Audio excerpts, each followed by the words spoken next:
Welcome, friends and fellow horse fiends.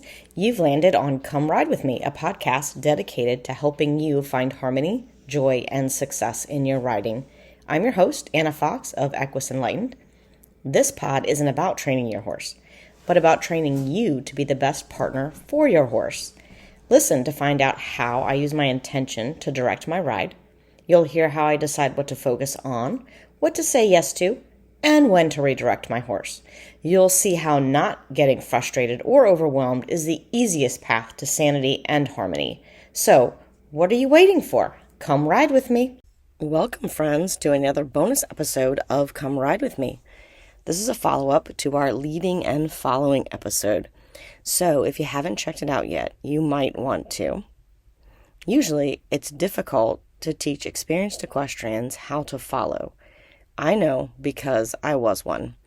Also, I'm a terrible dance partner. Following is definitely not my forte, but I can learn. Well, maybe not to dance, but following a horse is much easier.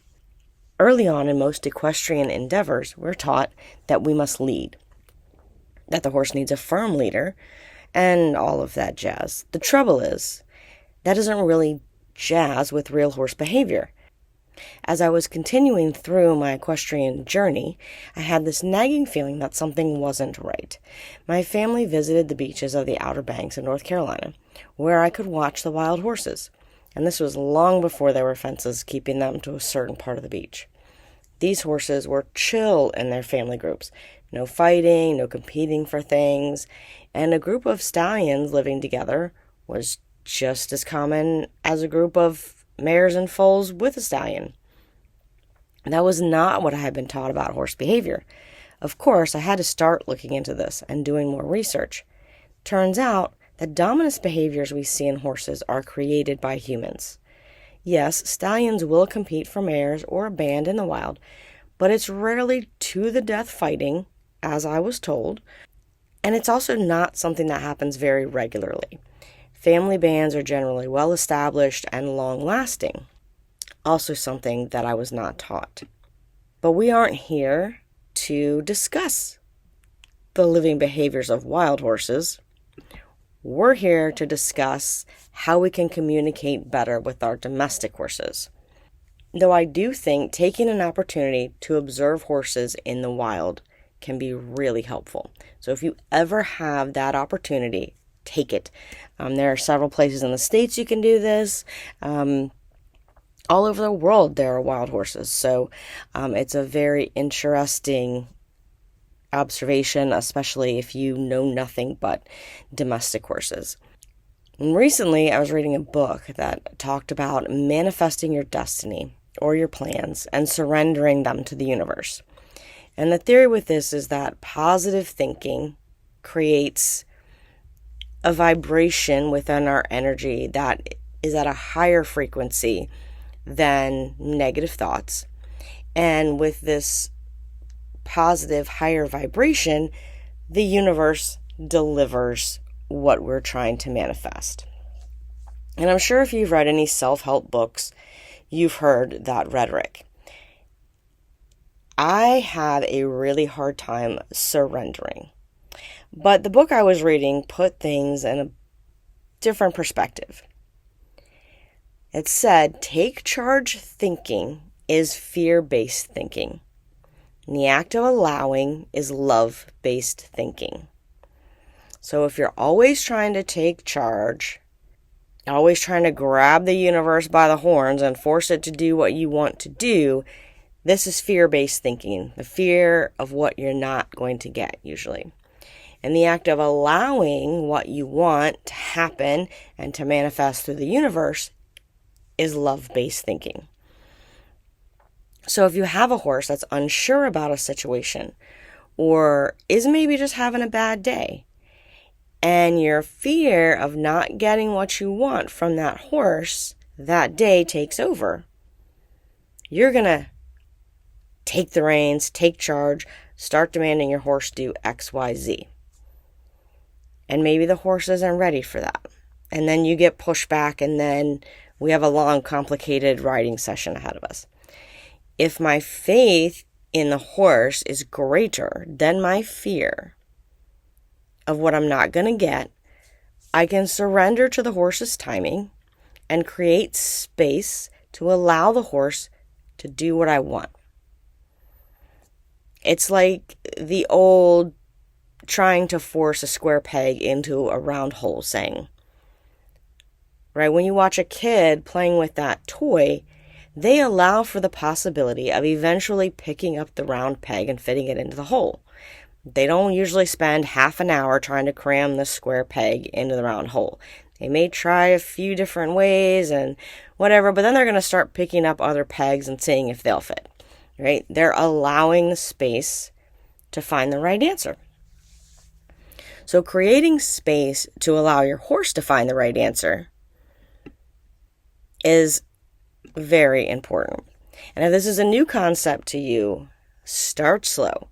Try doing a few moments of the passenger riding each time you get on, right? Can you just start to follow and lead and follow and lead and just go back and forth between the two and see what the difference is in feeling? Start noticing what your horse's tendencies are. If there's something you'd like to change about what your horse is doing, get a clear image of what you do want in your mind and set that as your intention. So if your horse always goes up into one corner and they kind of get stuck there, or they just get really close to the fence there, set your intention to make the turn to the corner more shallow. Look through that turn as you approach it. Look through it from a shallower perspective. Pick a point on the other side of the arena. Whatever it is. Get this clear picture of where you want to go and send it out into the universe. Send it out to your horses. This is where we want to go. If you feel that your horse is still going up into the corner further than you'd like,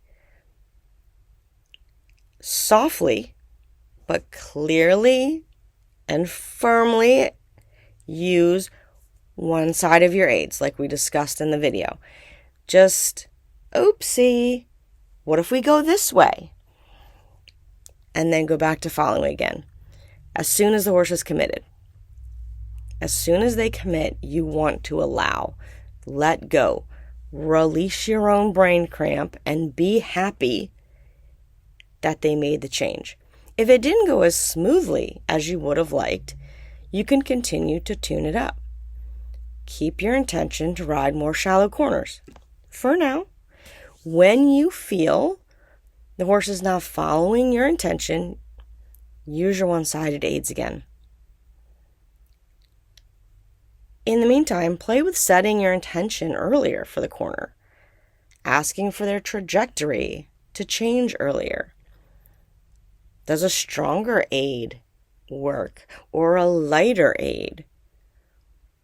Play around until you find out what works well for you and your horse. Then refine that so your aids become more and more subtle and the communication with your horse gets better and better. If you mess up the corner a few times, it's not a failure. You are learning. The only failure is quitting. Saying this is stupid. The horse is stupid. It's untrainable. I'm untrainable. The horse will always be spooky. Or he just wants to go visit his buddies over in the field. I have to bring them in before I can ride. Or I'll just have to deal with it. That is quitting and failing. Playing with finding the right combination to get the result you desire is information gathering. And it is not failing. It is information gathering. And more often than not, you're going to end up gathering information that's going to help you down the road when you think you have another problem. If you allow your brain to be open, allow for that space to notice what you feel from your horse, what your horse is trying to tell you, really get in to the following the feel. And I really like this idea of the fear-based thinking versus love-based thinking. Oftentimes, I hear people telling their horses, no, don't, stop, quit, or any combination thereof. Not only is this your fear-based thinking talking, psychologically, these words are now what you and your horse will remember. No, don't, stop, quit, oh, come on already. Like, you know all the things. In very basic terms, our brains remember best what we heard first and last. Much better than the gobbledygook that's in the middle. So have you ever heard that you should tell someone to remember to pick something up at the store instead of saying don't forget? For example, remember to get the milk at the store. Remember is easy for our simple minds. Don't forget the milk now gives my brain two options for words to remember in conjunction with the milk, because the milk is the last word. So I'm going to remember that, okay? My brain's got milk, but now I have two options for words to remember in conjunction with the milk. So now I can don't the milk or forget the milk. Either way, I'm not taking milk home today, right? Because none of those encourage my brain to remember the milk. When we flood our vocabulary with negative words, we get negative thoughts. And when we leave our house with those negative words and thoughts, that's what we retain too. When we leave our horses with those negative thoughts, that's what they retain. So I'm always encouraging people to take the no, don't stop out of their vocabulary. Replace it with please, yes, thank you. Right? Please go here. Yes, thank you. That is exactly what I was thinking. Or please go here. Oops, maybe a little more over there. Oh, thank you. Nice try. We'll get it next time. This type of affirmative vocabulary opens you up for possibilities. It makes talking to your horse a love language and not a fear language. We all got into this for the love of horses, not the fear of them. Wow, guys, that's like a really short episode. Hopefully I didn't talk too fast.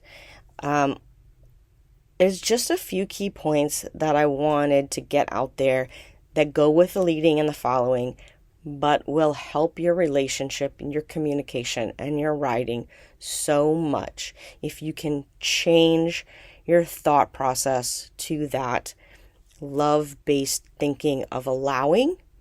I would love to field any questions about that. I'd love to hear how you don't think it's going to work for you, because there's going to be a lot of people who have that. And also, if you've tried it and maybe you had a little success here or there, you're not quite getting there, let us know how it's going. This is something that could really change the way people ride their horses and communicate with their horses for the better. This could make everybody's lives so much easier. I'm telling you, when you can get out of the habit of saying, don't stop, quit, you stop thinking those things too, right? And so then we're allowing, there's more space for the right things to happen.